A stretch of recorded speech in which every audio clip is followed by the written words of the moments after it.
a dying woman, a war horse, and the man who hunted her for 12 years. Wade's gun aimed at her heart, one finger on the trigger. Then the old horse stepped forward, placing himself between the bullet and his rider. Even Wade whispered, "Even the horse is braver than me." This is the story of Eleanor Brooks, the angel of death, and the only friend who never judged her. If you love stories of loyalty that transcend death, smash that like button, subscribe, and drop a comment telling me where you were watching from. Now let's begin.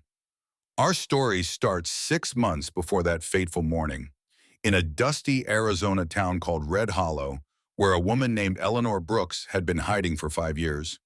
The bullet struck metal 6 inches from her head. The sound rang out across the freight yard like a bell tolling for the dead. Eleanor Brooks felt the heat of it even through the blood loss, even through the numbness that had settled into her bones like disease settling into marrow. She pressed her back against the rusted freight car morning sun already heating the metal. Her left shoulder screamed where Wade's first shot had torn through muscle and sinew. Blood ran down her arm in hot ribbons dripping onto dust-covered ground and turning it dark red. The world had narrowed to this pain and the certain knowledge that death was circling her like wolves around wounded prey. Through the heat shimmer, she could hear them. 6 horses, 6 men. Wade Kellerman's voice cut through the wind like a knife through silk. 15 years I've waited for this, Brooks. Eleanor's hand trembled as she raised her revolver. Not from fear, never from fear. The tremor came from deeper places, from nerves that had begun their slow betrayal months ago, from a body that had finally decided it was tired of carrying the weight of old wars. She looked down at her wrist. The scar there was barely visible, now faded to a thin white line against weathered skin. But she could still feel it burning.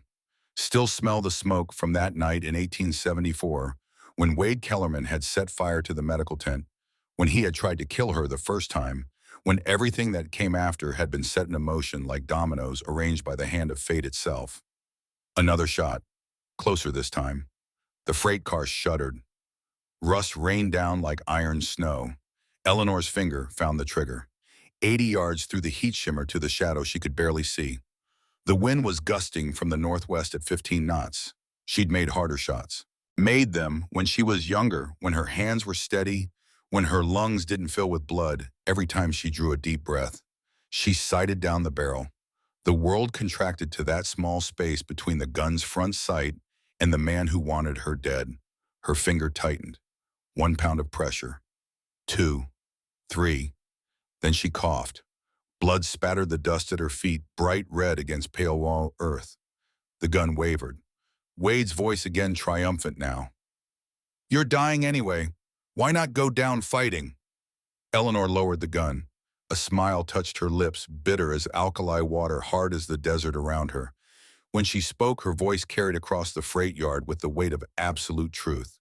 "Because I already died once, in 1874. The wind kicked up dust. Heat shimmered, and somewhere across the freight yard, Wade Kellerman stopped, moving, stopped breathing, stopped existing for just one moment as those words hit him like a physical blow. Then darkness took Eleanor Brooks, and she fell into memory like a stone into deep water. 6 months earlier, the desert heat of Arizona Territory summer hung over Red Hollow like a woolen blanket soaked in sweat and bad intentions. The town sat at the edge of nowhere, 200 souls clinging to existence, where civilization hadn't quite decided if it wanted to take root or blow away with the dust. Main Street ran straight as a rifle barrel from the Last Chance Saloon on the north end to the livery stable on the south, lined with false-fronted buildings that pretended to be more substantial than they were. It was the kind of place people came to forget or to be forgotten. Eleanor Brooks had chosen the latter. She sat in the back room of Martha Donovan's dress shop, needle moving through fabric with the mechanical precision of long practice. The afternoon sun slanted through the window, turning dust motes into lazy constellations. Her fingers worked without conscious thought, mending a tear in a cavalry uniform jacket. The wool was faded, the buttons tarnished. Some young man's treasure from a war he'd survived, now worn to church on Sundays, to remind himself and everyone else that he'd once been something more than a farmer fighting alkali soil. Eleanor understood that need, understood it better than anyone in Red Hollow suspected. She was 46 years old, but looked older. Time and hard living had carved lines into her face that had nothing to do with laughter. Her hair pulled back in a severe bun had gone silver at the temples and threaded with gray throughout. Her hands, when they weren't occupied with work, trembled slightly. A symptom Dr. Hayes had told her of nervous exhaustion. What he didn't know, what she'd never told him, was that the tremor came from deeper places. From the part of her that remembered holding a rifle so still that she could drop a man at 200 yards. From the part that couldn't reconcile that steadiness with the shaking that had crept into her bones like winter cold into old foundations. The bell above the shop door rang. Eleanor didn't look up, didn't need to.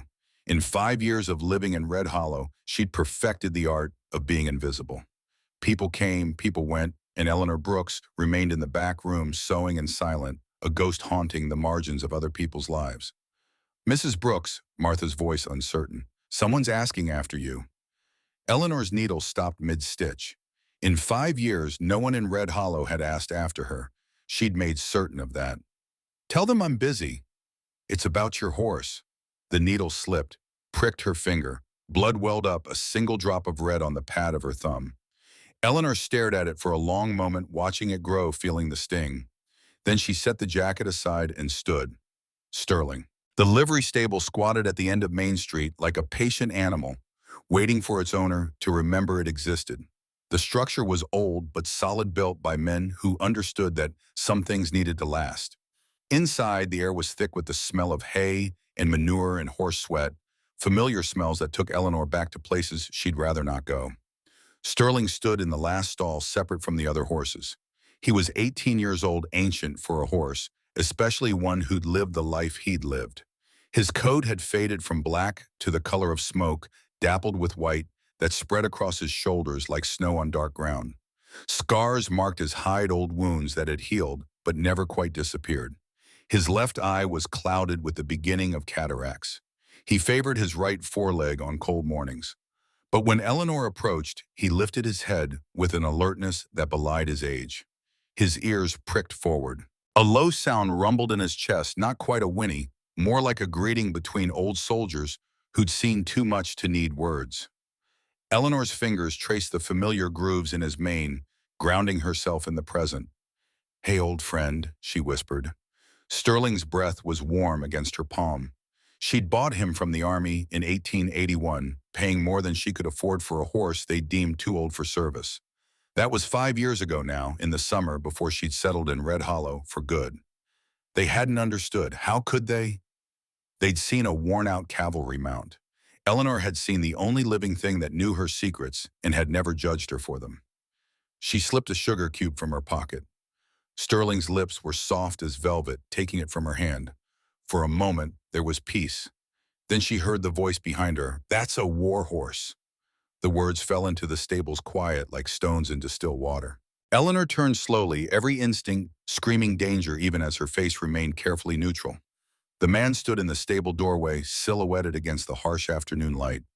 He was tall, lean in the way men get when they've spent years riding hard and eating less. When he stepped forward into the dimness, Eleanor saw a face marked by sun and wind and something harder. A scar ran down his right cheek, puckered and white. His right hand, when he removed his hat, was missing 2 fingers. She knew that hand, knew those missing fingers, knew the exact moment they'd been lost, could still hear the scream that had followed. But she kept her face blank, her voice level. 12 years of practice had taught her how to wear masks. "He's just old." The man smiled. It didn't reach his eyes. "Ma'am, I spent 7 years in the cavalry. I know a war horse when I see one. The way he holds himself, the scars, the alertness." He stepped closer. Sterling's ears went back. "Where'd you get him?" "Bought him years ago from a farmer." The lies came easily. They always had. "What farmer sells a horse like this?" "One who needed money more than he needed a hopoam." The man studied her for a long moment. Eleanor met his gaze without flinching, without revealing anything. She'd stared down worse than him. Much worse. Finally, he replaced his hat and nodded toward Sterling. "Mind if I take a closer look?" Everything in Eleanor screamed no, but saying no would draw attention, would make him curious, would make him dig. So she stepped aside, giving him access to the stall while her heart hammered against her ribs like a prisoner testing the bars of a cell. The man ran his hand down Sterling's shoulder, tracing one of the old scars. Sterling stood rigid, tolerating the touch, but not welcoming it. These are bullet wounds. Old ones. He looked back at Eleanor. Your farmer friend buy him from the army. I didn't ask. Funny thing about army horses. They're branded, and they're trained to specific commands. He paused. You ever notice him responding to things he shouldn't understand? Eleanor's mouth went dry. The man was fishing. Had to be. There was no way he could know. No way he could guess that every morning she whispered commands in German to Sterling, commands taught to her by a Prussian cavalry trainer during the war, commands that no American soldier would know unless they'd served under very specific officers in very specific units. He's just a horse, she said. The man smiled again. This time it looked almost sad. Ma'am, I don't know who you're hiding from. Don't much care, truth be told. But I know a liar when I hear one, and I know a war horse when I see one, which makes me wonder what kind of woman needs to hide the fact that she owns one. He tipped his hat, turned, and walked out into the brutal afternoon sun. Eleanor waited until his footsteps faded.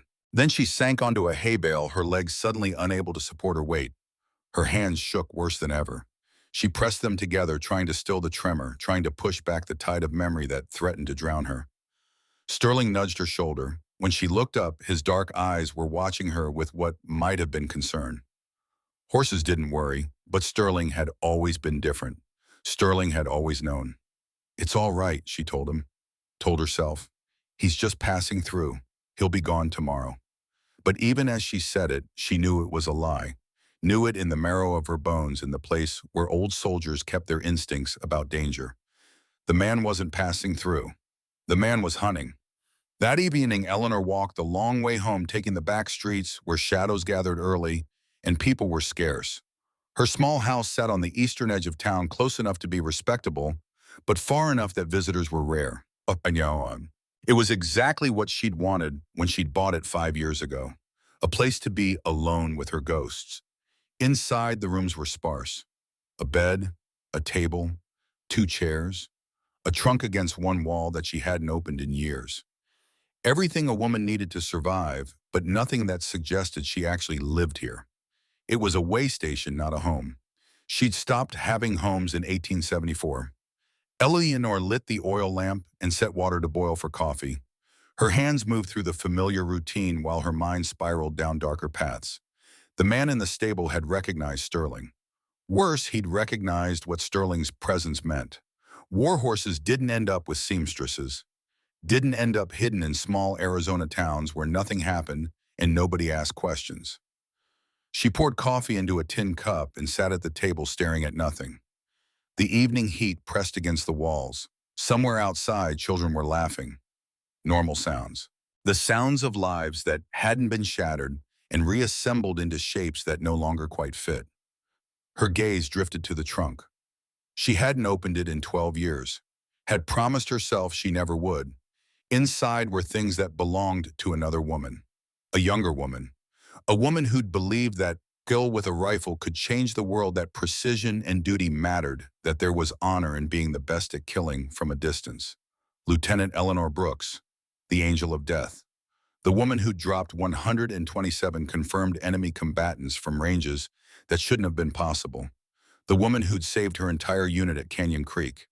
The woman who'd trained a horse named Sterling to stand motionless while she fired from his back, to ignore the chaos of battle, to carry wounded men through hell while bullets sang past his ears. That woman was dead, had died in the smoke and screams of 1874. Eleanor had buried her deep and built something else on top. Something quieter, something that wouldn't wake screaming in the night. But the trunk remained, and now a stranger was asking questions. She drank her coffee. It was bitter and strong, the way she'd learned to drink it during the war, when sleep was a luxury and alertness was survival. Outside, the laughter faded. Night settled over Red Hollow like a blanket over a corpse. Eleanor stood and walked to the window. Main Street was empty now, the false-fronted buildings dark except for the saloon, which glowed with lamplight, and the sounds of men drinking away the heat. She scanned the street, looking for movement, for anything out of place. There, across from the saloon, a figure standing in shadow watching her house, too far to make out features. but the silhouette was familiar. Tall, lean, hat pulled low. The man from the stable. Eleanor stepped back from the window, her heart rate climbing. She'd been found before. 3 times in 12 years, she'd had to move to rebuild her careful invisibility. But those had been accidents, coincidences, men who'd recognized her face from old wanted posters or newspaper sketches from the war. This felt different. This felt deliberate. She crossed to the trunk, knelt beside it. Her fingers found the lock. The key hung on a string around her neck beneath her dress where it had rested against her skin for over a decade. She told herself it was just habit keeping it there. Told herself she'd thrown away with the key open. She'd lied to herself as thoroughly as she lied to everyone else. The lock clicked open. Eleanor lifted the lid slowly as if something inside might escape if she moved too fast. The smell hit her first: gun oil, leather, old smoke that had soaked into fabric and never quite dissipated. Then her eyes adjusted and she saw it all laid out like artifacts in a tomb. The uniform jacket, gray wool, faded to the color of old ash. The boots still caked with mud from battles she could name. The hat with the bullet hole through the crown. And beneath it all, wrapped in oilcloth, the Springfield model, 1873. Her rifle. Eleanor's hands moved without conscious thought, unwrapping the oilcloth, revealing the weapon that had been extension of her will for 14 years of military service. The wood was still perfect. The metal still gleamed. She'd cleaned it obsessively before putting it away, unable to let it go to rust, even as she'd sworn never to fire it again. She lifted it. The weight was familiar, comfortable in a way that terrified her.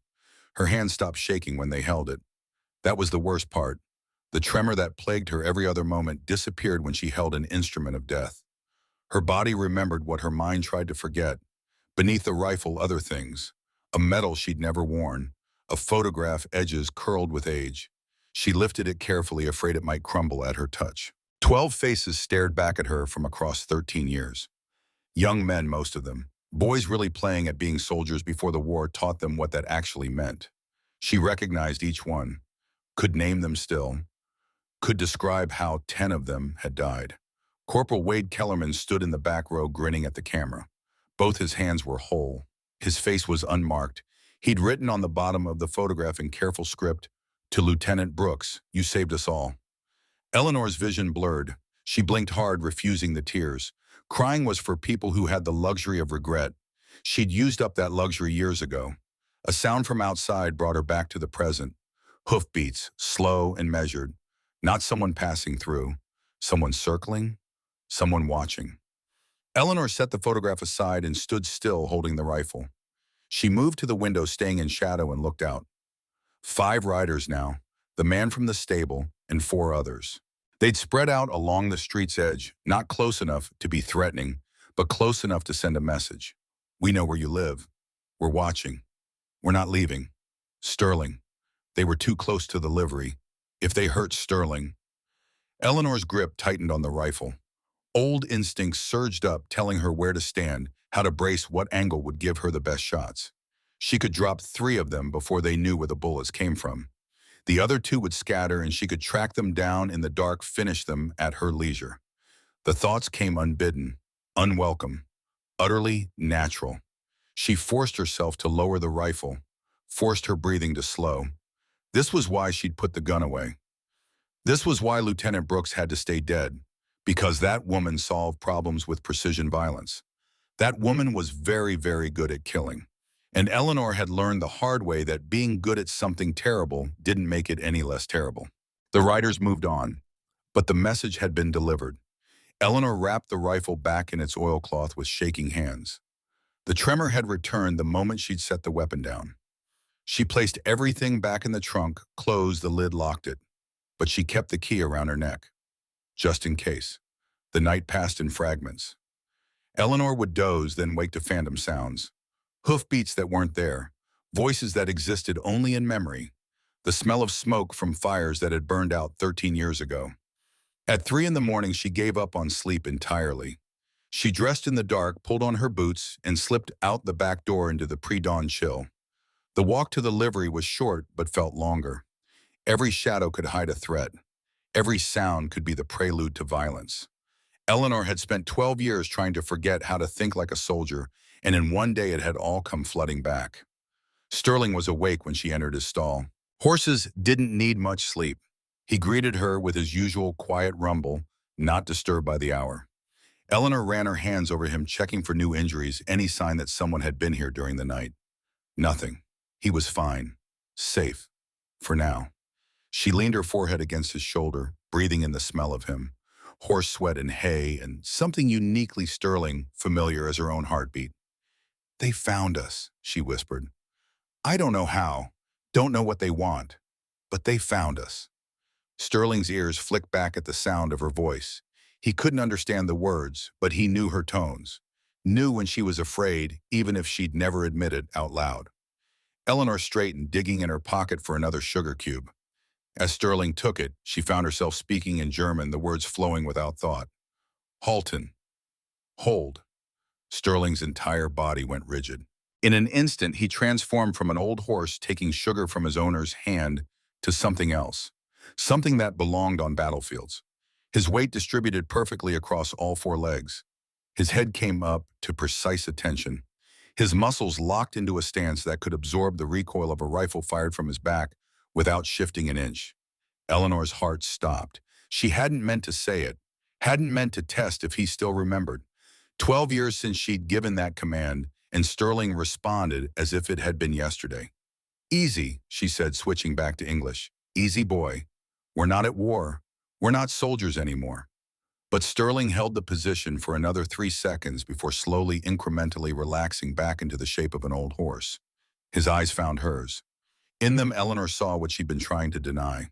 Sterling hadn't forgotten, hadn't truly left the war behind any more than she had. They'd both just gotten very good at pretending. She left him with trembling hands and a heart full of dread. The sun was rising as she walked back through town, painting Red Hollow in shades of gold and shadow. Beautiful if you didn't look too close. If you ignored the way some of the buildings leaned, the way dust collected in corners, no one bothered to sweep the way people lived their small, desperate lives and called it enough. Eleanor was halfway home when she saw him. Marshal Wyatt Carson sat on her front porch, hat in his lap, looking for all the world like he'd been there for hours. He was 53 years old, gray-haired, with the kind of face that had seen too much to be surprised by anything. He'd been Marshal of Red Hollow for 8 years. Before that, he'd been a lieutenant colonel in the Army. They'd never spoken about it, never acknowledged that they'd both worn the same uniform, fought the same war. It was an unspoken agreement.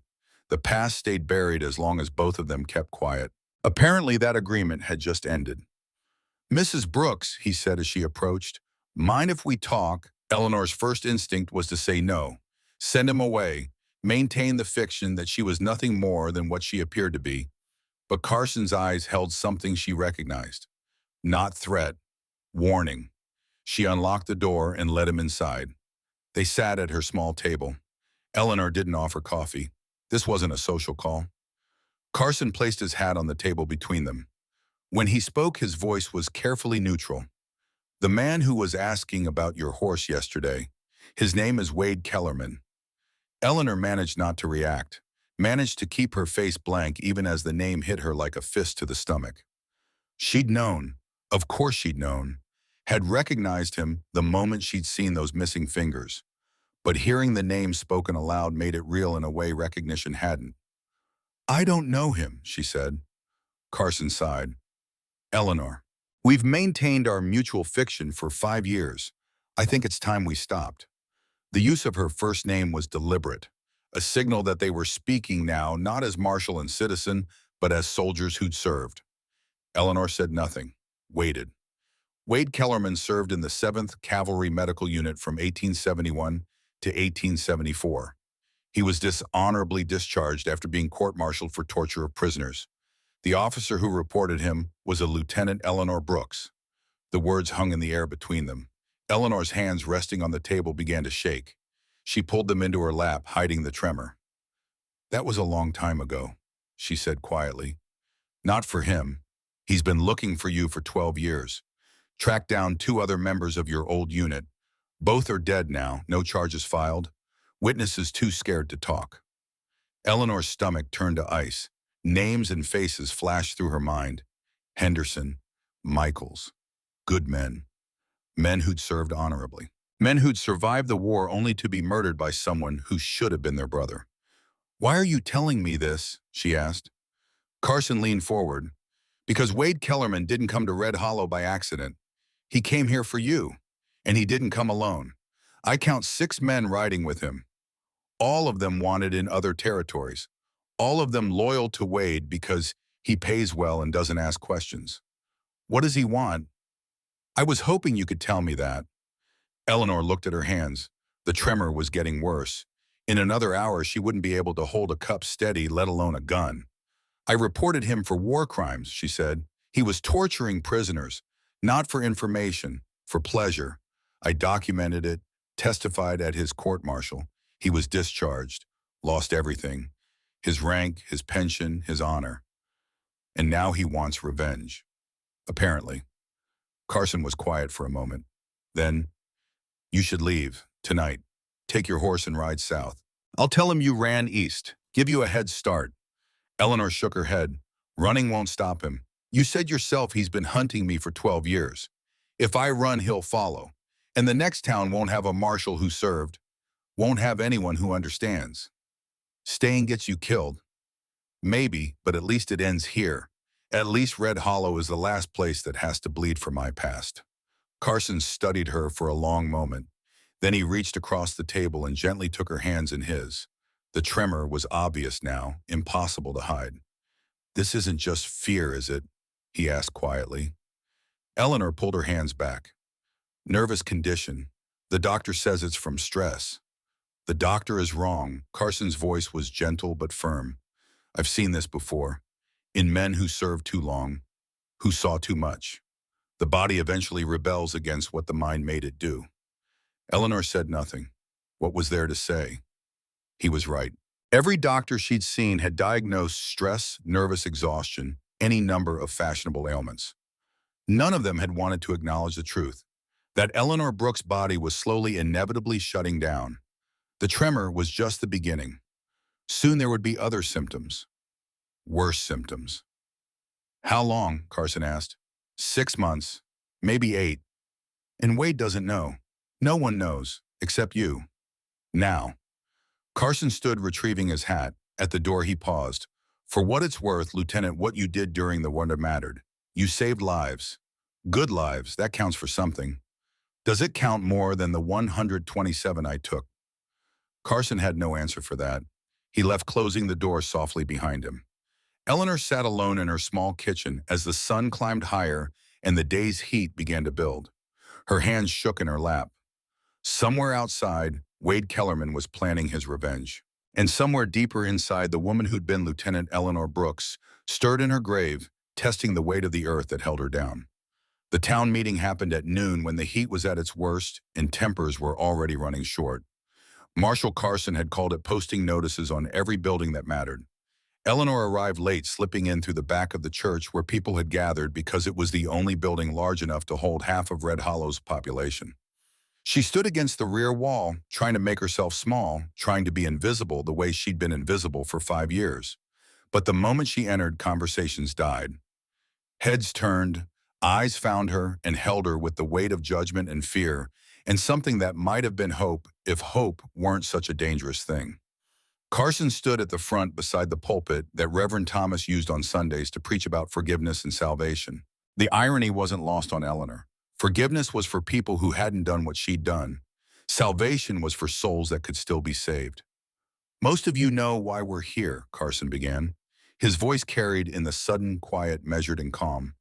"Wade Kellerman and his men have been in Red Hollow for 3 days. In that time, they've made it clear they're not leaving. And they've made it clear who they're interested in." More eyes turned toward Eleanor. She kept her face blank, her hands clasped in front of her to hide the tremor. A man stood up near the front. Frank Morrison, who owned the Mercantile and fancied himself Red Hollow's voice of reason. "Then the solution is simple. We give them what they want." Murmurs of agreement rippled through the crowd. Eleanor had expected this, had known it was coming. People were practical in frontier towns. One woman's life against the peace of 200 souls wasn't a difficult calculation. "Frank," Carson said quietly, "sit down. Why should we die for her secrets? She brought this trouble. Let her face it. Frank, Carson's voice hardened just a fraction. I said, sit down. Morrison remained standing. We have a right to protect ourselves. If giving them Mrs. Brooks means they leave, then that's what we should do. Before Carson could respond, another voice cut through the tension. Sarah Dalton stood up from the middle pews, her hands clenched at her sides. She was 29, widowed 2 years prior when fever had taken her husband. She worked at the boarding house, kept to herself, raised her 2 boys alone. Eleanor had spoken maybe 10 words to her in all the years they'd lived in the same town. You want to hand over a woman who's done nothing wrong? Sarah's voice shook but held steady. Hand her over to men who've already killed 2 people. What kind of cowards are we? It's practical, Morrison shot back. It's evil, and if we do it, we're no better than they are. The crowd erupted. Voices overlapped, some supporting Morrison, others backing Sarah, most just afraid and looking for any solution that would make the fear go away. Eleanor watched it all with the detached clarity that comes from knowing your fate is being decided by people who don't understand what they're deciding. Carson let it go on for 30 seconds, then pulled his revolver and fired a single shot into the church ceiling. The silence was immediate and absolute. Here's what's going to happen, Carson said into that silence. Wade Kellerman is wanted for murder in 2 territories. That makes him my problem, not yours. He wants Mrs. Brooks. He goes through me. Anyone who has an issue with that can take it up with my gun. And when they kill you, Morrison asked, when they burn the town looking for her, then we fight. Carson's eyes swept the room. I need 8 men, men who can shoot, men who won't run when bullets start flying. We set up defensive positions, we protect our own, and we send a message that Red Hollow doesn't hand over its people to killers. The silence stretched. Eleanor counted heartbeats. 10, 20, 30. Then a hand went up. Old Jacob Fletcher, who'd served in the army before most of the people in this room were born. I can still shoot. Another hand. Tom Sullivan, whose farm bordered the town's edge. I'm in. One by one hands rose. Not all of them. Not even most. But 8 hands went up, and 8 men stood, and Eleanor felt something crack inside her chest that might have been the last of her resolve not to care what happened to this town. Carson nodded. Good. We meet at the livery in 1 hour. Bring your guns and whatever ammunition you have. Mrs. Brooks will train you. Every eye in the church turned to Eleanor again. This time the looks were different. Not judgment, not pity, calculation. They were measuring her, trying to reconcile the quiet seamstress with whatever Carson thought she could teach them about fighting. Eleanor wanted to run, wanted to disappear into the desert and let Red Hollow solve its own problems. But Sterling was here, and these 8 men were willing to die to protect her, even though they didn't know, her didn't owe her, didn't understand what they were signing up for. She owed them the truth, or at least part of it. Eleanor pushed away from the wall and walked down the center aisle. People shifted in their seats, giving her space. When she reached the front, she turned to face them all. My name is Eleanor Brooks, she said. Her voice was quiet but carried in the stillness. 12 years ago, I was Lieutenant Eleanor Brooks of the 7th Cavalry Medical Unit. I served from 1867 to 1881. During that time, I was trained as both a field medic and a marksman. I have 127 confirmed kills at ranges from 100 to 300 yards. The silence was so complete, Eleanor could hear her own heartbeat. Wade Kellerman served under my command. I reported him for war crimes. He was court-martialed and dishonorably discharged. Now he wants revenge, not just on me, on everything I tried to protect. If you're willing to stand with me, I'll teach you what I know. But understand this, I'm dying. I have maybe 6 months left.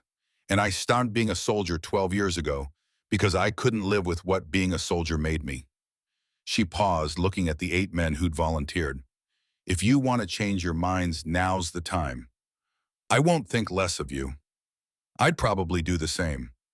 None of them moved. Jacob Fletcher spoke first. Ma'am, I fought in the war, lost friends, lost brothers, but I never met anyone with 127 confirmed kills. That makes you either the best shot I've never heard of or a liar. Either way, I figure you can teach me something. Eleanor almost smiled. The best shots are the ones you never hear about. That's the point. The training began an hour later behind the livery where there was open ground and enough distance that stray bullets wouldn't hit anything important. Eleanor had them line up tin cans on fence posts at 50 yards. Not a difficult shot. Any man who'd grown up in the territory could make it 9 times out of 10. But Eleanor wasn't teaching them to shoot. She was teaching them to shoot when their hands shook with fear, when bullets were flying back, when every instinct screamed to run, and only discipline kept them standing. She had them run 50 yards, then immediately take aim and fire. 3 of them missed. She had them do it again and again, until their lungs burned and their hands trembled from exhaustion and the cans became impossible targets that refused to fall. Then she showed them how it was done. Eleanor's hands shook as she lifted her rifle. The tremor was worse in the afternoon heat, made worse by stress and fear, and the simple reality of a body that had begun its slow rebellion. She breathed in, held it, let half out. The rifle steadied. Not completely. Nothing could make the tremor go away, but it quieted enough. She fired. The can jumped off its post, spinning away into the dust. Reloaded, fired. Another can fell. 6 shots, 6 cans. Her hands shaking the entire time, but the bullets flying true because she'd learned long ago that steadiness wasn't about eliminating the shake. It was about finding the rhythm of it, breathing with it, making it part of the motion instead of fighting against it. When she lowered the rifle, the 8 men were staring at her like she'd just performed a miracle. "How?" Tom Sullivan asked. "Your hands are shaking worse than mine." "Because I've been shaking for 12 years, Eleanor said. "You learned to work with it, or you learned to miss." "I chose not to miss." Old Jacob laughed, a short, sharp bark of sound. "Jesus Christ, you really are her, the angel of death." Eleanor flinched at the name. She'd earned it at Canyon Creek, where she'd held off an enemy assault for 40 minutes while her unit evacuated wounded. 107 shots fired, 73 confirmed kills. Combined with her other engagements over the years, the border skirmishes, the railway defense, the siege at Fort Harrison, the number had grown to 127. 127 lives ended by her hand. The rest were probables, bodies they couldn't verify because they'd been too busy running for their lives. The newspapers had loved it. The angel of death, they'd called her. Like killing was holy work if you did it well enough. Like precision made murder into something noble. "That name belongs to someone who doesn't exist anymore," Eleanor said quietly. "Maybe," Jacob replied, "but right now we could use her." They trained until the sun started dropping toward the horizon. Eleanor taught them about breathing, about patience, about the difference between shooting at a target and shooting at a man who was shooting back. She taught them to use cover to move between positions, to never stay in one place long enough for an enemy to mark their location. She taught them everything the Army had taught her, everything that had kept her alive through 7 years of war. What she didn't teach them was how to live with it afterward. That lesson came later in sleepless nights and trembling hands and the slow understanding that some things once learned could never be unlearned. Sarah Dalton showed up an hour before sunset. Eleanor noticed her standing at the edge of the practice area watching. When the men took a break to reload and rest, Sarah approached. "Marshal Carson said you needed more shooters." Eleanor looked at her. Really looked for maybe the first time. Sarah was thin, worn down by hard work and harder circumstances. But her eyes were clear, and her hands, when she held them out, were steady. "You know how to shoot." "My husband taught me. Said a woman alone in the territory needed to know how to protect herself." Sarah's voice cracked slightly. "He was right. Just didn't count on fever being what I had to protect myself from." Eleanor handed her a rifle. "Show me." Sarah took the weapon, checked that it was loaded, aimed at a can 50 yards distant. Her stance was wrong. Her grip was too tight. Her breathing was all over the place. But when she fired, the can jumped and fell. "Again," Eleanor said. Sarah fired 5 more times, hit 4 out of 6. "You have talent," Eleanor said. "Raw talent, but talent gets you killed if you don't have discipline." "Then teach me discipline." Something in Sarah's voice made Eleanor pause. It wasn't bravado. It wasn't false courage. It was the sound of someone who'd already lost everything that mattered and had nothing left to fear. Eleanor knew that sound, recognized it like looking in a mirror. "All right," she said, "but understand something. Learning to kill isn't like learning to sew or cook. Once you cross that line, you don't get to uncross it. You'll carry it the rest of your life. I'm already carrying the rest of my life, Sarah replied. Might as well make it count for something. They trained until darkness made shooting impossible. Then Eleanor sent them all home with instructions to get whatever sleep they could. Tomorrow, she told them, Wade would make his move. Tomorrow, the real test would begin. She was right, but not in the way she expected. The attack came at dawn when the world was gray and undefined, and people were just beginning to stir. Eleanor was already awake, had been awake for hours, unable to sleep through the anticipation of violence that sat in her chest like a stone. She was making coffee when she heard it. Gunfire, multiple shots, coming from the center of town. Eleanor dropped the coffee pot and ran. Her hands shook so badly she could barely get her boots on. She grabbed the rifle from where it leaned against the wall, her fingers clumsy with the speed of her movements.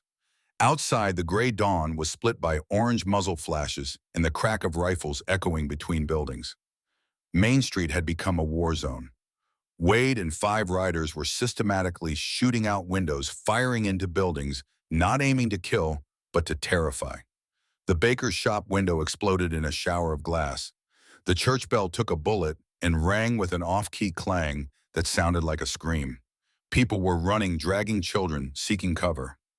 A woman Eleanor didn't know was crouched behind a water trough, holding a baby and sobbing. An old man was on the ground near the mercantile, clutching his leg where a bullet had caught him. Not a killing shot, not even a particularly serious wound, but enough to send a message. This is what happens. This is what you get for protecting her. Eleanor's training kicked in without thought. She scanned the street, marked positions, calculated angles. 3 shooters on horseback, 2 more on foot using the livery as cover. Wade himself sitting his horse in the middle of Main Street like a king surveying his domain. They were making it easy, exposing themselves, confident that no one in Red Hollow had the skill or courage to fight back. They were wrong. Eleanor raised her rifle, sighted on the nearest horseman. Her hands shook. She breathed through it, finding the rhythm, waiting for the gap between heartbeats when the tremor stilled just enough. Squeezed the trigger. The shot took the man's hat clean off his head. Didn't touch him. Didn't need to. The message was clear. I could have killed you and chose not to. Every gun in the street swung toward her. Eleanor was already moving, dropping low, rolling behind a rain barrel as bullets chewed into the ground where she'd been standing. She came up on the other side, rifle, already tracking a new target. The second horseman, the one reaching for his own rifle. She fired. This time she aimed for his weapon, not him. The bullet struck metal, and the rifle went spinning out of his hands. The men scattered, seeking cover, suddenly aware that Red Hollow had teeth after all. Eleanor reloaded, her hands working automatically through the tremor. She'd done this 1,000 times. Could do it blind. Could do it while bullets sang past her head and death brushed close enough to feel its breath. She just never wanted to do it again. Marshal Carson appeared from his office, shotgun in hand. The 8 men Eleanor had trained yesterday came running from various directions, guns ready. Sarah Dalton was there too, materializing from between buildings with a rifle that looked too big for her slight frame. Wade saw them coming, saw his easy target turning into a real fight.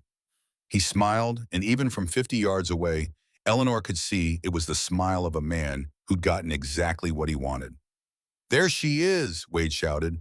The angel of death herself, still got those steady hands, Brooks.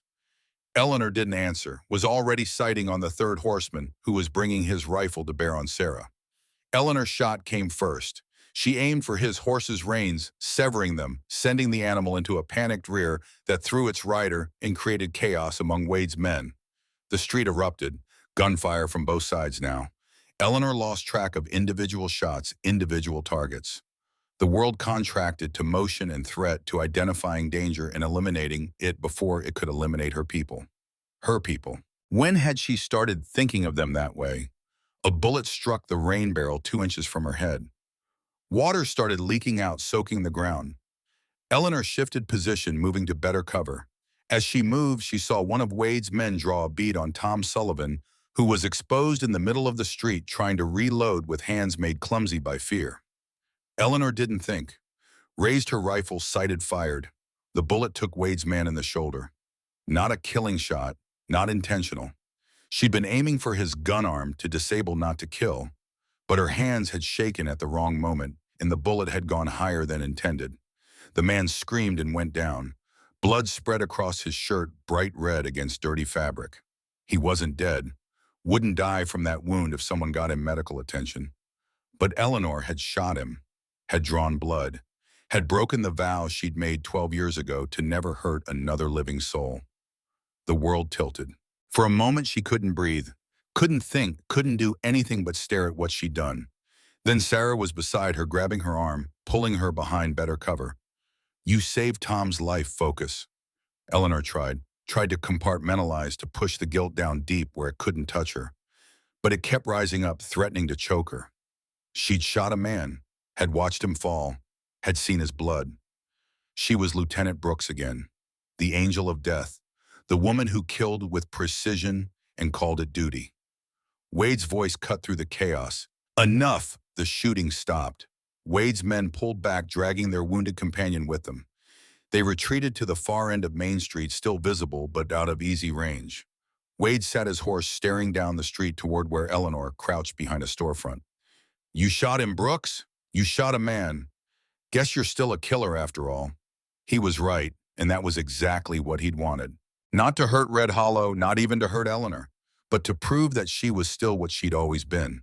That 12 years of hiding hadn't changed her nature. That when pushed, she would kill. And she had. Eleanor's chest constricted. She couldn't get air.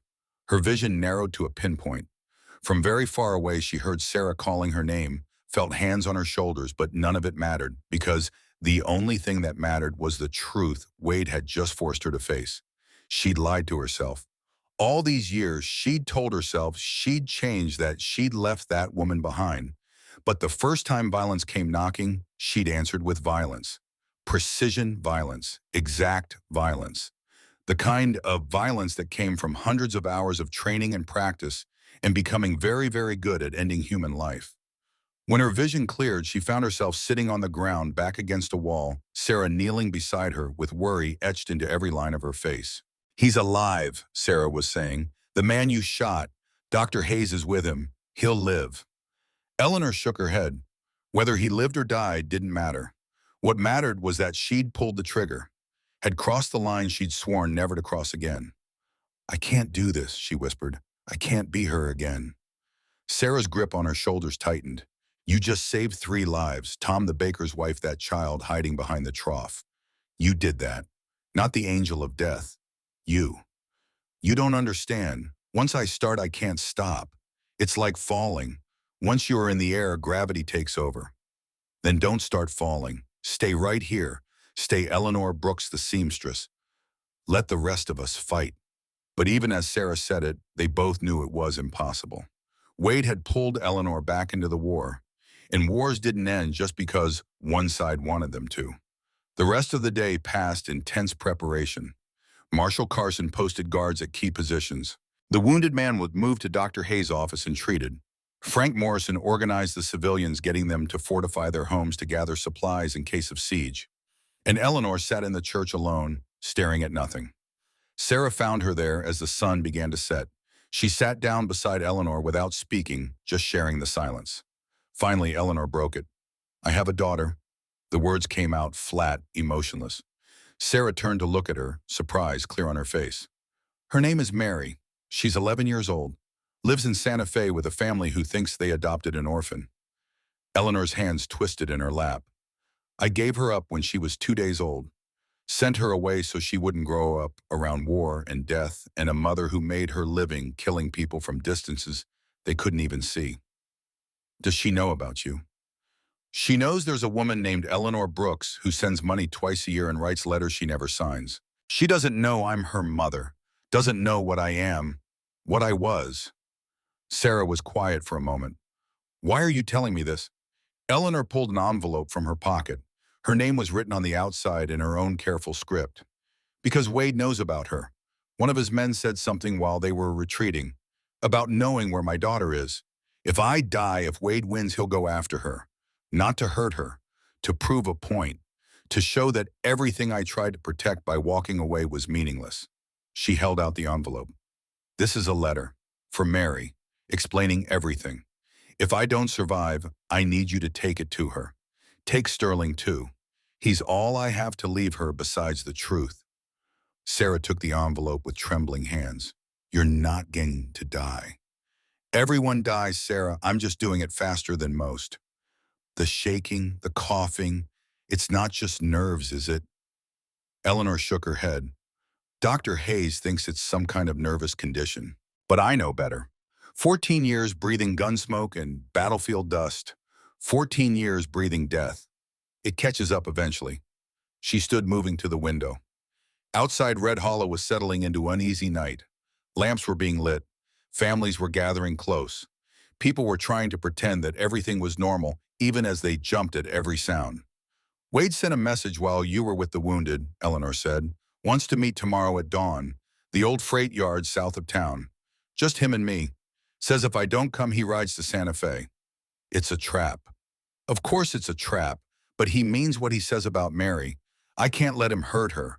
Can't let her pay the price for my choices. Sarah stood joining Eleanor at the window.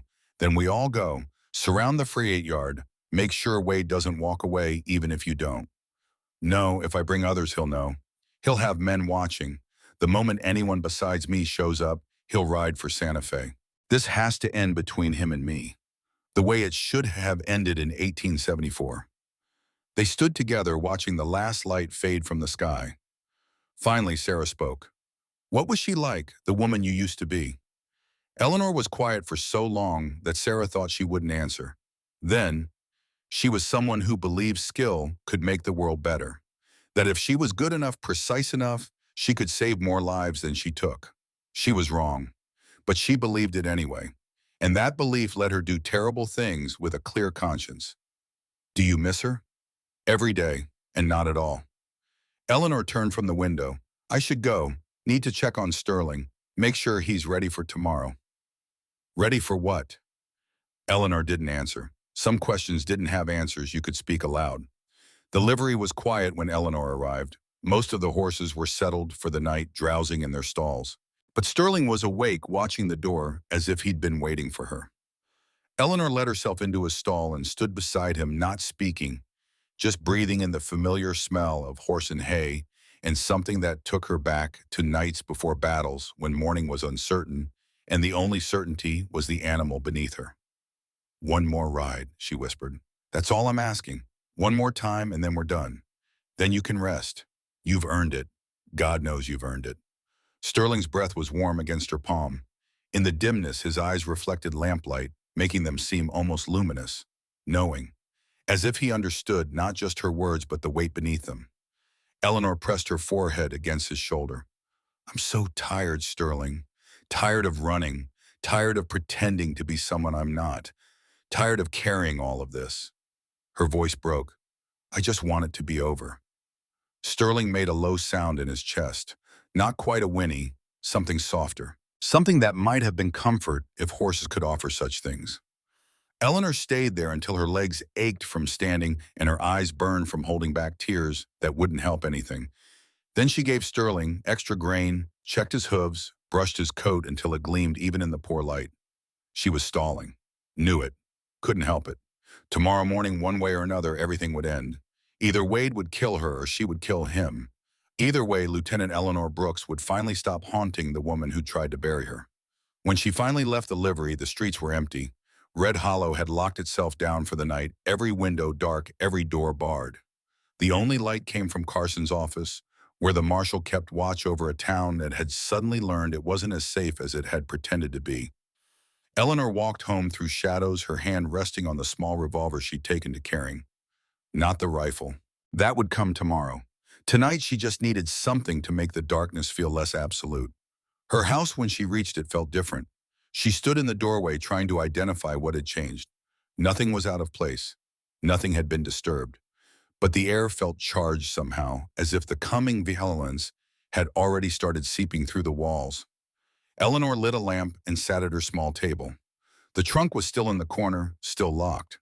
But tonight she didn't need to open it to know what was inside. Didn't need to see the uniform or the rifle or the photograph of men who were mostly dead. Those things were just objects. The real burden was inside her. had been inside her since that first shot she'd fired in combat when she discovered she had a talent for killing, and that talent could keep people alive. That was the trap, the terrible bargain. She was good at ending life, which meant she could protect life. And once you accepted that bargain, once you let yourself believe that killing could be righteous, if done with enough skill, there was no going back. Not really. You just got better at lying to yourself about it. Eleanor wrote a second letter that night. This one was to Wade. She kept it short: Dawn, Freight Yard, just us. You win, you let Red Hollow be. I win, you leave and never come back. Either way, it ends tomorrow. She sealed it, left her house, and walked to the saloon where she knew Wade's men would be drinking. She handed the letter to the bartender with instructions to deliver it. Then she walked home through streets that seemed to hold their breath, waiting.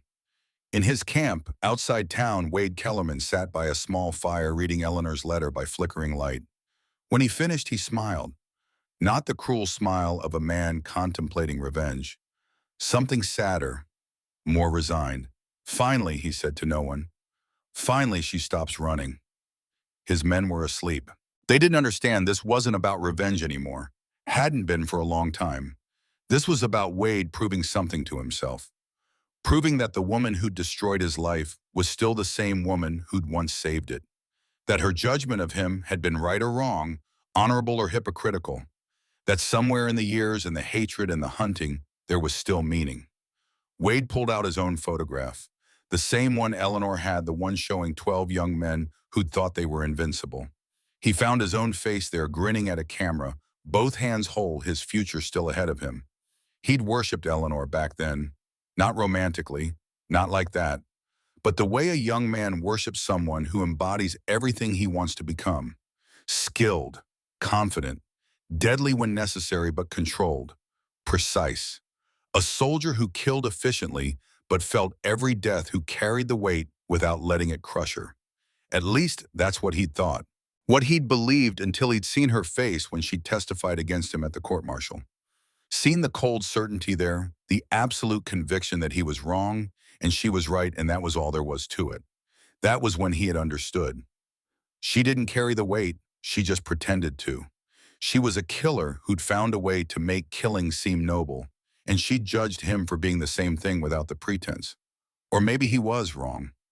Maybe she did carry it, and that's why she'd run. Why she'd buried herself in a nothing town and pretended to be someone else for 12 years. Tomorrow he'd find out. Tomorrow they'd stand across from each other without the army, without duty, without anything except what they'd both become in the years since they'd been something else. Wade folded the photograph carefully and placed it back in his pocket. Then he loaded his rifle, checked his revolver, and settled down to wait for dawn. Tomorrow, one way or another, it would all be over. And somewhere in the darkness, Eleanor Brooks did the same. Dawn came to the Arizona desert the way it always did, turning the sky from black to gray to gold in gradual stages that felt both inevitable and miraculous. Eleanor had watched it happen from Sterling's stall, where she'd spent the last hours before sunrise sitting in the straw, her back against the wall, listening to the horse breathe. She hadn't slept, hadn't even tried. Sleep was for people with futures, and Eleanor had accepted somewhere in the dark hours that her future had narrowed to a single point, a single moment. Everything before had been prologue. Everything after would be epilogue written by other people. Sterling had stayed awake with her, standing in that patient way horses have, occasionally shifting his weight or blowing softly through his nostrils. Waiting. He'd always been good at waiting. As the first gray light began filtering through the stable walls, Eleanor stood. Her body protested, joints stiff from sitting on cold ground, muscles tight with anticipation. The tremor in her hands was worse this morning. Lack of sleep, stress, fear, all of it compounding into a shake that made even simple movements difficult. She brushed Sterling anyway, long, careful strokes that settled both their nerves. This was ritual, had been ritual for 12 years, since that first morning when a young lieutenant had been assigned a half-wild 6-year-old stallion and told to make something useful out of him.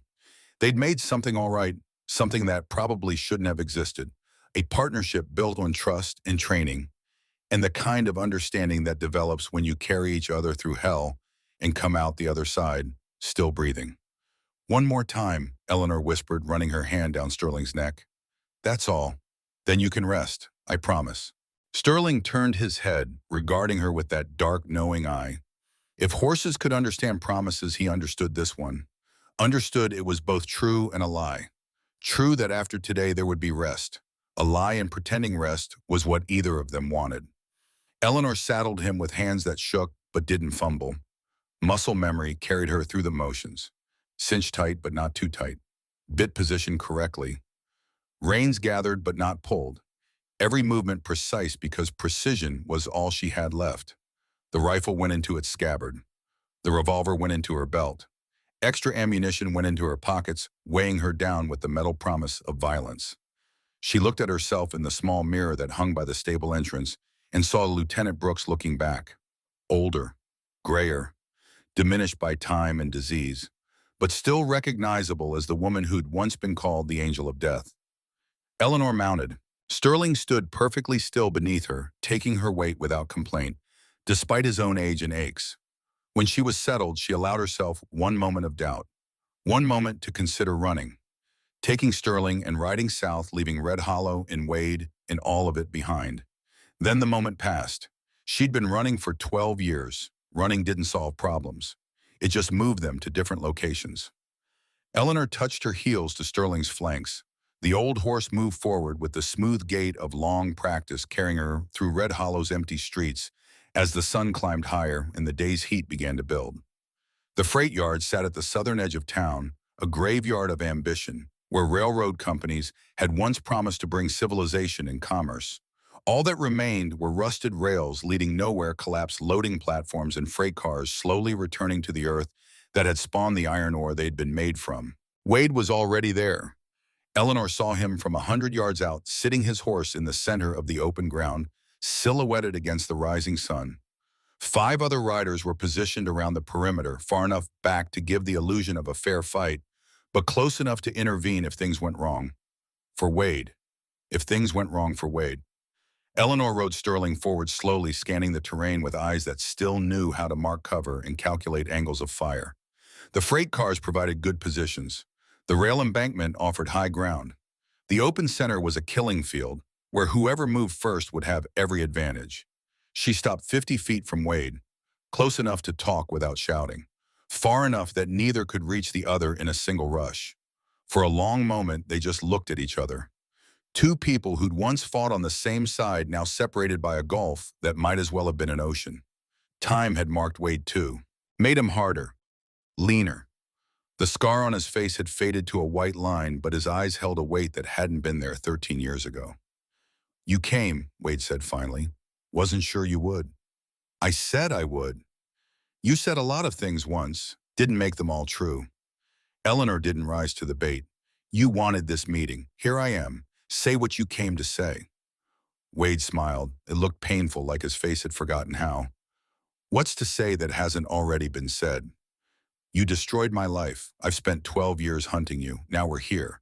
Seems pretty clear what happens next." "Does it?" Eleanor shifted in the saddle. Sterling remained motionless beneath her. "Because from where I'm sitting, we have choices. You could ride away. I could ride away. Red Hollow survives. Mary stays safe. Everyone gets to wake up tomorrow. Everyone except my honor. Everyone except the truth about what you really are." "And what am I?" Wade leaned forward. "A killer who found a way to make it respectable. Who killed 127 men and got medals for it. Who judged me for doing the same thing but without the permission slip." The words hit harder than Eleanor expected, because they weren't entirely wrong. She had killed, had been good at it, had received commendations and promotions, while men like Wade, who killed messier, but often for the same reasons, were punished and cast out. "I judged you for torturing prisoners," Eleanor said quietly, "not for killing enemy soldiers. There's a difference." "Is there?" "We're all prisoners when you get down to it. Prisoners of war, prisoners of duty, prisoners of what we become when we do what we're told often enough that it stops feeling wrong." Sterling shifted, sensing the tension rising between the humans on his back and the one across from them. Eleanor gentled him with a touch, her hand finding the familiar groove in his mane. "I'm not going to debate philosophy with you, Wade. You wanted me here. I'm here. What now?" Wade reached behind him and pulled his rifle from its scabbard. The movement was slow, deliberate, not threatening yet. He held it across his saddle, one hand on the stock, the other near the trigger. Now you prove to me that you're still who you were. That all this time pretending to be a seamstress, pretending to be harmless, was just that, pretense. That underneath you're still the angel of death. I'm not her anymore. Prove it. Drop your guns. Right away. Let me kill you without a fight. Eleanor's hand moved instinctively toward her rifle. Stopped. Wade was right. If she was truly done with violence, done with being Lieutenant Brooks, then she should be able to accept death without reaching for weapons. Should be able to let it end here. But her hand wouldn't move away from the rifle. Wouldn't accept the passive ending. Because Lieutenant Brooks wasn't dead. Wasn't buried deep.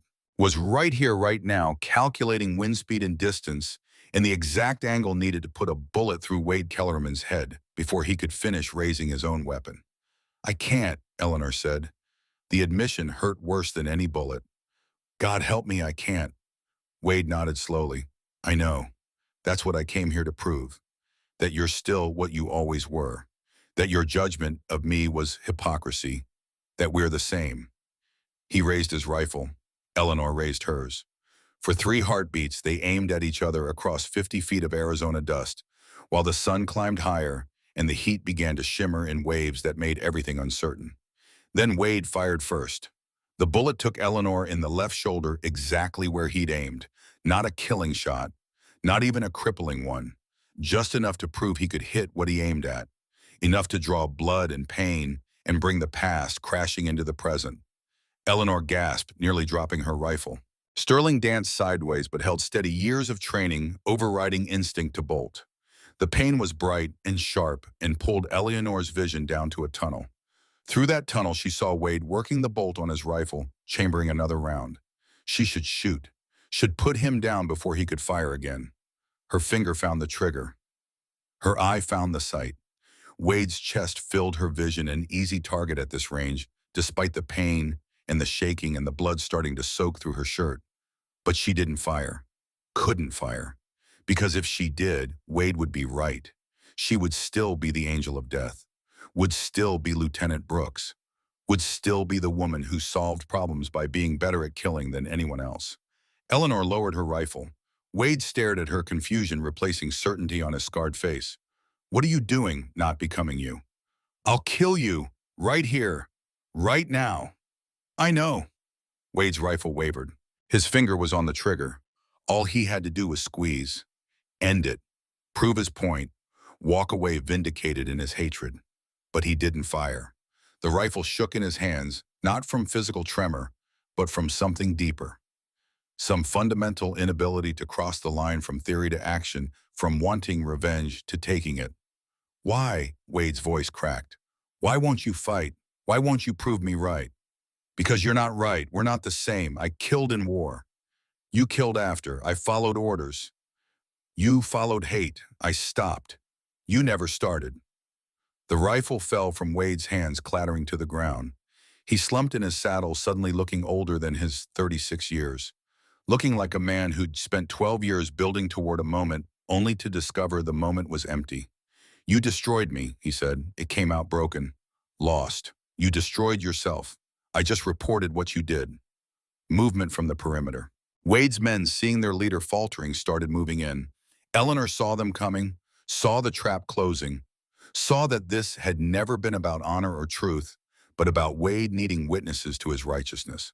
She should run, should wheel Sterling around and ride hard for Red Hollow and hope the old horse had one more sprint in him. But the shoulder wound was bleeding badly now, making her dizzy. And even if they made it, Wade's men would follow, would burn the town, would hurt people who'd never asked to be part of this. Eleanor raised her rifle one-handed, ignoring the screaming pain from her shoulder. Aimed not at Wade, but at the nearest rider. Haul them off or I start dropping them. Wade looked at his men, looked at Eleanor, saw something in her eyes that made him believe the threat. He raised his hands, signaling them to stop. She's right, he called out. This is between us. Stay back.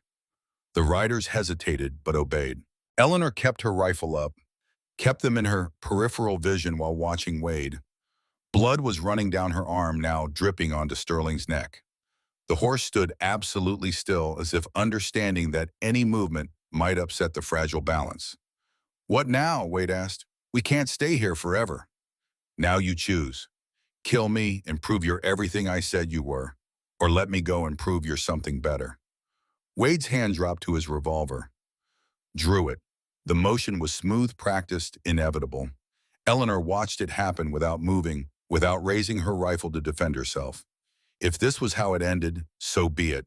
At least she'd die knowing she'd tried to be better than what war had made her. Wade aimed the revolver at Eleanor's chest. His hand was steady. His eyes were clear. Everything about him said he was going to fire.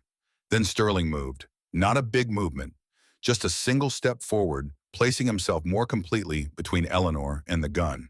The horse's ears were back, his body tense, every line of him radiating protection. Wade stared at Sterling, at the old war horse who'd carried Eleanor through battles that had killed better men, at the animal who'd survived 18 years of hard living and was still trying to save his rider. "Jesus," Wade whispered, "even the horse is braver than me." He lowered the gun, let it fall from his fingers into the dust beside his rifle. When he looked up at Eleanor again, his eyes were wet. "I can't. I thought I could, but I can't. You win. Nobody wins this." "No, I guess not." Eleanor swayed in the saddle. The blood loss was catching up with her. The world was starting to gray at the edges. She needed to get back to town, get medical attention before she passed out and fell off Sterling and bled to death in the dust. She turned Sterling toward Red Hollow. The horse moved carefully, sensing her weakness. They made it maybe 10 yards before one of Wade's men, seeing the confrontation ending, without bloodshed, without victory, decided to take matters into his own hands. The shot came from Eleanor's blind side. She never saw it coming. Never had time to react. The bullet wasn't aimed at her. It hit Sterling in the left flank, tearing through muscle and causing the old horse to scream and stagger. Eleanor felt him going down, felt gravity taking over, tried to kick free of the stirrups, but couldn't manage it with one arm useless in her coordination shot. They fell together.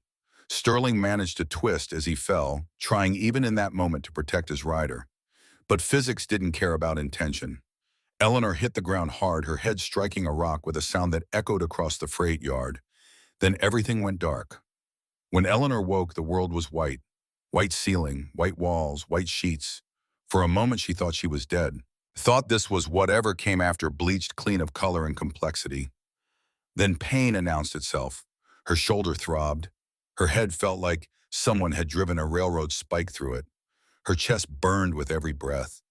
These weren't the sensations of death. These were the sensations of a body trying very hard to keep living, despite excellent reasons not to. "Easy," a hand on her arm. Dr. Hayes's lined face swam into focus above her. "Don't try to move yet. You've been unconscious for 3 days." 3 days. Eleanor tried to process that, tried to remember what had happened.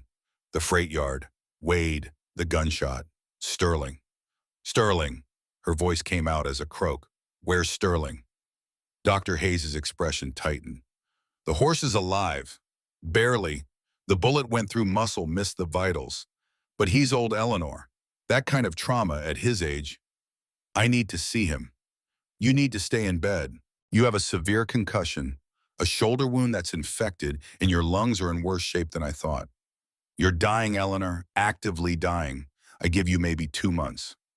2 months, less than she'd thought, less than she'd hoped, but enough time to see Sterling again. Enough time to do what needed doing. "Help me up. Eleanor, you can barely breathe." "Then I'll die breathing, but I'm seeing my horse." Dr. Hayes knew better than to argue with a woman who'd survived 12 years of war and 12 more years of slowly dying. He helped her sit up, helped her swing her legs over the side of the bed, helped her stand on legs that shook worse than her hands ever had. The walk to the livery took 20 minutes. It should have taken 5. Eleanor had to stop every few yards to catch her breath, to let the dizziness pass, to convince her body to keep moving, despite every signal screaming that it was done. Sarah Dalton met her at the livery entrance. The younger woman's eyes were red from crying. "He won't eat, won't drink, just stands there staring at the door like he's waiting for you." Eleanor pushed past her into the dim interior. Sterling was in his usual stall, standing in exactly the position Sarah had described. When he saw Eleanor, his ears pricked forward. He made that low rumbling sound in his chest that was his version of calling her name. Eleanor went to him, moving faster than was wise, ignoring the pain and the vertigo. When she reached his stall, she saw the bandages wrapped around his flank, saw how much weight he'd lost in 3 days, saw the slight tremor in his legs that meant he was in pain and exhausted, but refusing to lie down. "Oh, Sterling," Eleanor's voice broke. "You stubborn, loyal, beautiful fool."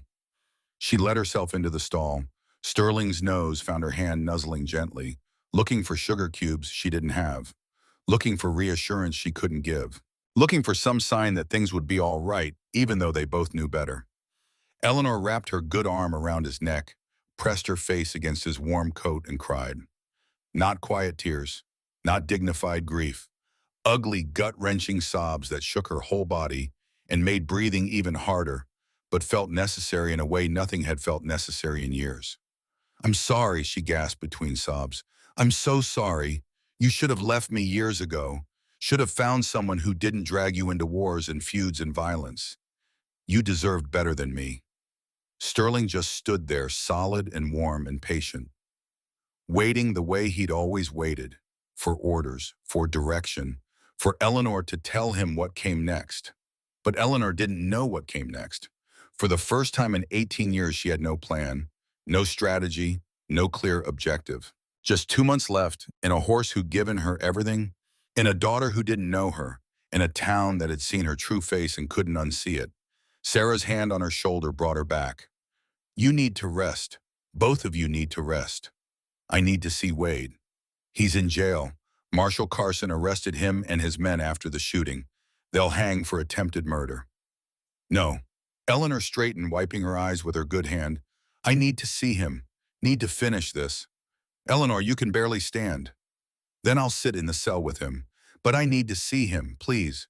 Sarah studied her face for a long moment, then nodded. "I'll get the marshal." The jail was a small stone building attached to Carson's office.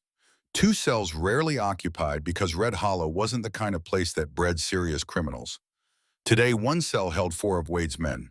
The other held Wade alone, sitting on a narrow cot, staring at nothing. He looked up when Eleanor was helped in by Sarah and Carson. Looked at the bandages, the pallor, the way she could barely hold herself upright. Understanding crossed his face. "You're dying." "We're all dying. I'm just doing it faster." Carson pulled up a chair. Eleanor sank into it gratefully, her legs having used up whatever reserves they'd had. Wade came to the bars, gripping them with his 3-fingered hand. "I didn't tell them to shoot the horse," he said quietly. "That was Johnson. He's always been trigger-happy." "I know. He's the one who deserves hanging. Not me, not the others, just him." "Nobody's hanging." Eleanor looked at Carson. "I'm dropping all charges, against all of them." "Eleanor, they tried to kill you." "No, they tried to make me into something I'm not. There's a difference, Vipario." She turned back to Wade. "You wanted to know if I was still the angel of death. Now you know, I'm not. I'm just a dying woman who wants to spend her last 2 months in peace. Can you give me that?" Wade was quiet for a long time. When he spoke, his voice was barely audible. "I wasted 12 years hating you. 12 years, I could have been anything else, been anyone else. And for what, to prove you were right about me. I wasn't entirely right. I was rigid, unforgiving. I judged you for breaking under pressure that would have broken most people. That did break most people." Eleanor paused, gathering strength. "I'm sorry for not seeing that, for not giving you a chance to be better. You're apologizing to me after everything. We're both products of a war that ended years ago but keeps killing anyway. Maybe it's time we both stopped letting it." Wade's hands dropped from the bars. He slumped back onto his cot, looking like all the anger and purpose that had driven him for 12 years had suddenly drained away, leaving nothing but exhaustion. "What happens now?" he asked. "Now you go home, wherever that is. You start over. You become someone who isn't defined by what happened in 1874. And if you can't do that, if the hate is too deep, then at least go far from here and let me die in peace." Wade nodded slowly. "I can do that, I think, maybe." Eleanor stood with Sarah's help. At the door, she turned back. Wade, for what it's worth, you were a good soldier once before the war broke you. I remember that man. I hope you can find him again. She left before he could respond. Left him sitting in a cell that Carson would release him from in the morning. Left him with choices that were his alone to make. Outside, the sun was setting and painting Red Hollow in shades of gold and shadow. Beautiful if you didn't look too close. If you ignored the scars and the secrets and the way violence always found a way to seep in, no matter how far you ran. The next morning, a rider came from Santa Fe. He carried a telegram that had been forwarded from the Johnson family. Eleanor's hands shook so badly that Sarah had to read it for her. Mary is coming, arrives in 5 days. Johnson family says she insisted. Wants to meet the woman who sends her money. Eleanor's chest constricted. Not enough time to prepare. Not enough time to figure out what to say, how to explain, whether to even tell the truth. But it was all the time she had, so it would have to be enough. She spent those 5 days trying to regain strength that wasn't coming back. Dr. Hayes gave her medicines that dulled the pain but made her foggy. She refused them. Needed to be clear-headed when Mary arrived. Needed to be present for whatever time they had. Sterling improved slightly, started eating again, drinking again. The wound was healing, though he'd always carry a limp now. Eleanor visited him every day, spending hours just sitting in his stall, talking to him about things that didn't matter and things that mattered more than anything. On the 4th day, she had Sarah bring writing materials. Eleanor wrote with her shaking right hand, producing script that looked like it had been written during an earthquake. But the words were clear enough. My dearest Mary, if you're reading this, I'm gone. Know that everything I did, the hiding, the lies, the distance, was to keep you safe. You are my redemption. You are why I stopped killing. Live well, love freely, and forgive your mother for being a coward. Forever yours, Eleanor Brooks. She sealed it, gave it to Sarah with instructions to deliver it only if Eleanor couldn't. Hoped she'd have the courage to give it to Mary herself, but planned for the possibility that courage would fail when it was needed most. Mary arrived on the 5th day, traveling in a wagon with the Johnson family. She was 11 years old, slight and dark-haired, with eyes that held too much awareness for someone so young. Orphans learned to read people early, learned to sense when adults were lying, when situations were dangerous, when the world was about to shift beneath their feet. Eleanor watched from the boarding house window as Mary climbed down from the wagon. Her heart, which had been slowly giving up for 2 months, suddenly decided it wasn't quite ready to quit.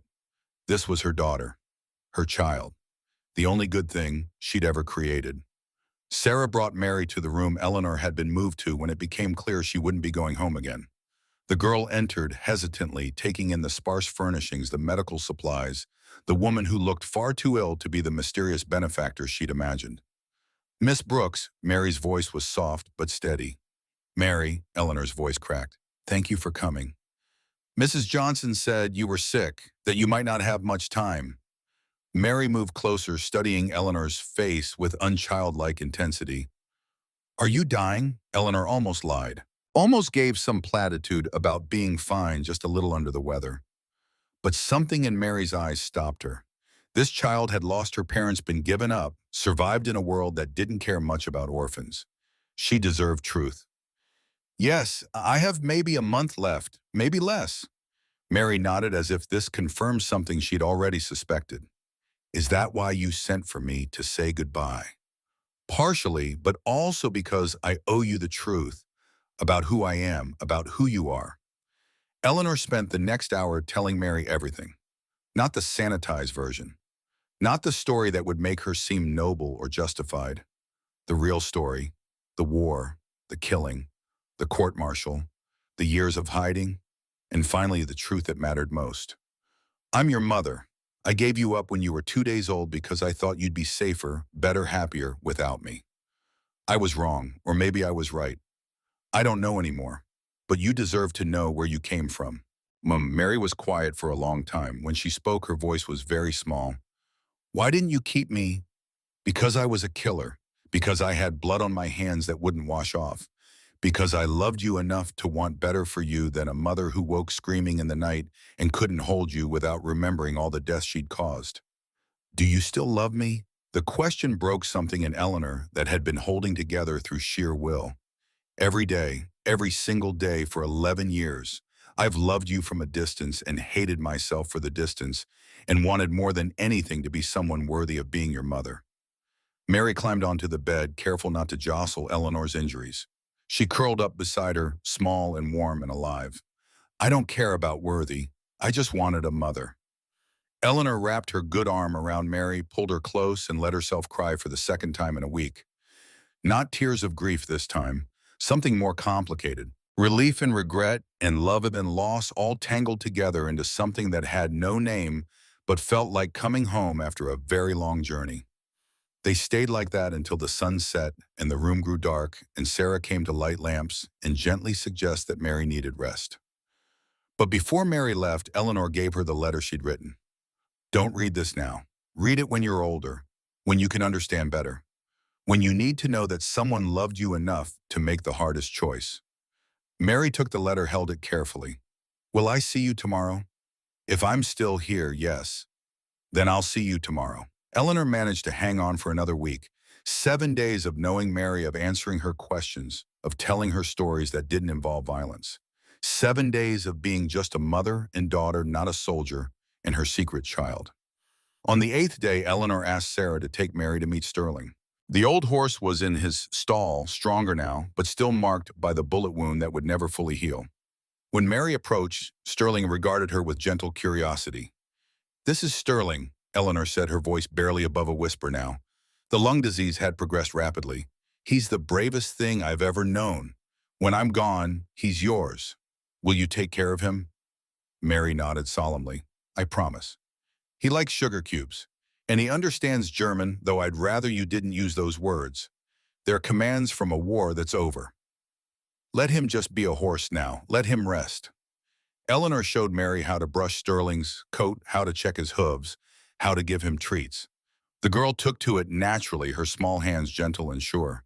Sterling accepted her attention with patient grace, seeming to understand that this was important somehow. That afternoon, Eleanor asked to be taken to see Wade one more time. He'd been released from jail but hadn't left town yet, was staying at the saloon working odd jobs to earn travel money. When Eleanor was carried in on a chair by Sarah and Tom Sullivan, Wade stood up from the table where he'd been eating lunch. He looked different, cleaner, sober, like he'd spent the past week thinking hard about who he wanted to be. Eleanor, he pulled out a chair for her. Hey, dinner. You shouldn't be up. I won't be up much longer. Wanted to see you before the end. They sat together while Sarah and Tom waited by the door. Wade ordered coffee, neither of them touched. Finally, Eleanor spoke. I'm giving Mary to the Johnsons permanently. They're good people. They'll raise her right, but I'm also giving her Sterling. And I'm giving her the truth about me. She paused. I'd like to give her the truth about you, too. The good truth. The man you were before the war. Would you talk to her? Let her know that even broken people can choose to be better. Wade's scarred face worked through several emotions. Why would you want that? Why would you want her to know me at all? Because she needs to understand that people are complicated. That good people do bad things and bad people can choose good. That judgment is easy, but mercy is harder and more important. You can teach her that if you're willing. Wade was quiet for a long moment. Then he nodded. I'll talk to her. I don't know what I'll say, but I'll talk to her.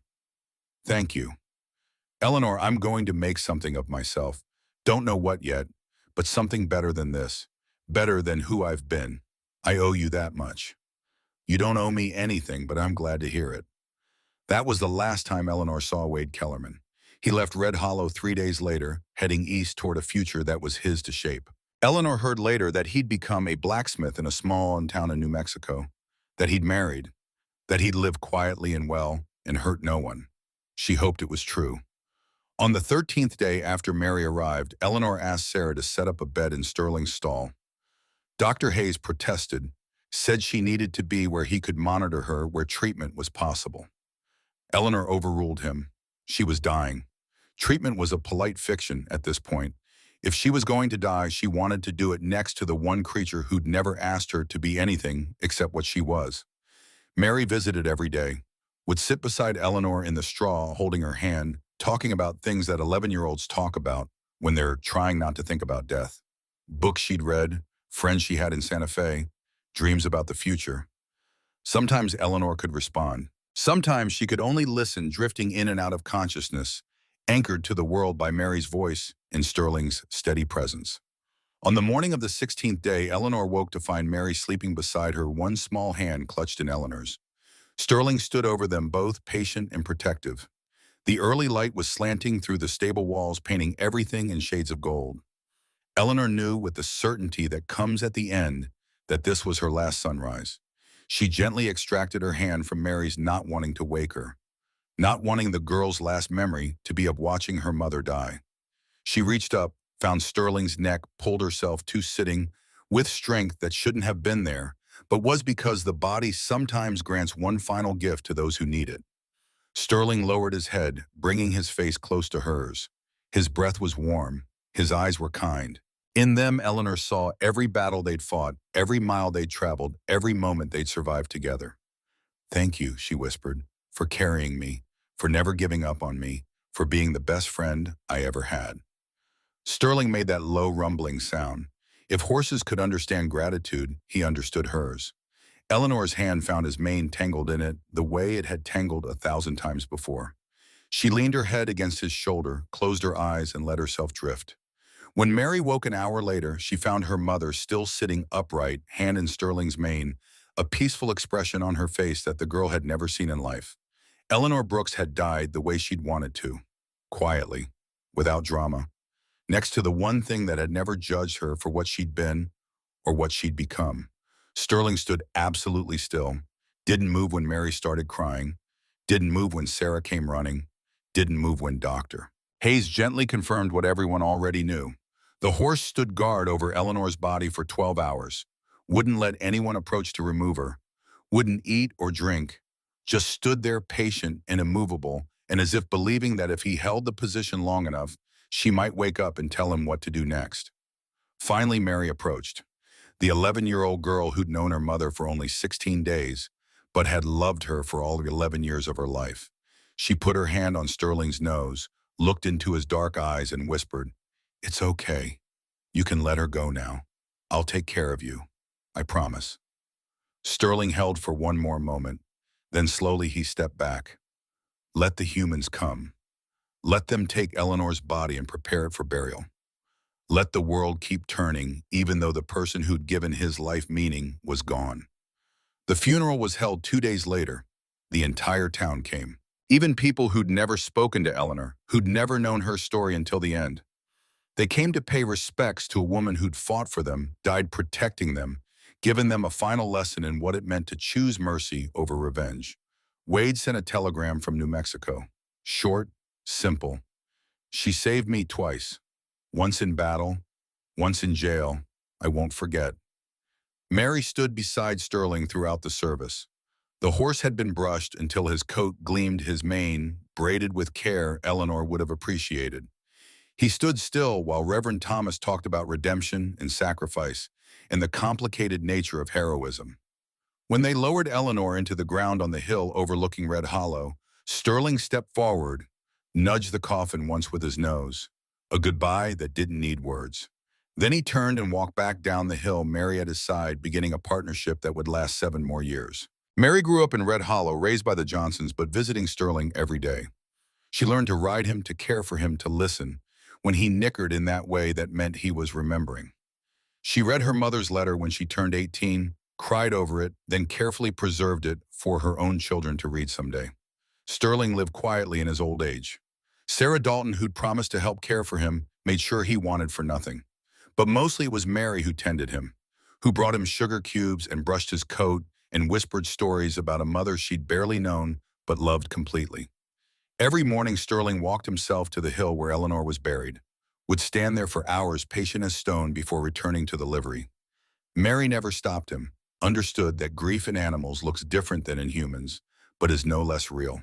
On a cold morning in December 1893, 7 years after Eleanor's death, Mary arrived at the livery to find Sterling's stall empty. Her heart sank even before she started running toward the hill. Sterling lay beside Eleanor's grave, his head resting against the headstone, as if he'd simply decided to lie down and rest for a moment. His eyes were closed. His breathing had stopped sometime in the night.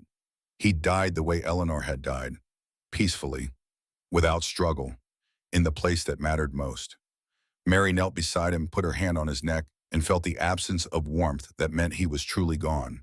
She cried for the horse who'd been her connection to a mother she'd barely known. Cried for the faithfulness that had kept him returning to this hill every day for 7 years. Cried for the end of something that had survived war and time and everything the world had thrown at it. They buried Sterling beside Eleanor. Sarah and Marshall Carson and Tom Sullivan dug the grave themselves, refusing to let anyone else do it. They lowered the old war horse into the earth, gently treating him with the respect accorded to soldiers who'd served beyond any reasonable expectation. Mary commissioned a headstone, simple, like Eleanor's, just facts. Sterling, 1868 to 1893, the horse who knew loyalty better than men. Beside it, Eleanor's stone read, Eleanor Brooks, 1840 to 1886, the angel who chose love over war. Two graves, side by side. A woman and a horse who'd survived hell together and found peace in the same quiet corner of Arizona desert. 23 years later, in 1916, an old man named Benjamin Warren sat beside those graves with a notebook in his lap. He'd been writing for 3 days now, trying to capture the story he'd heard from a dozen different sources, trying to make sense of a tale that seemed too strange to be true, but too detailed to be fiction.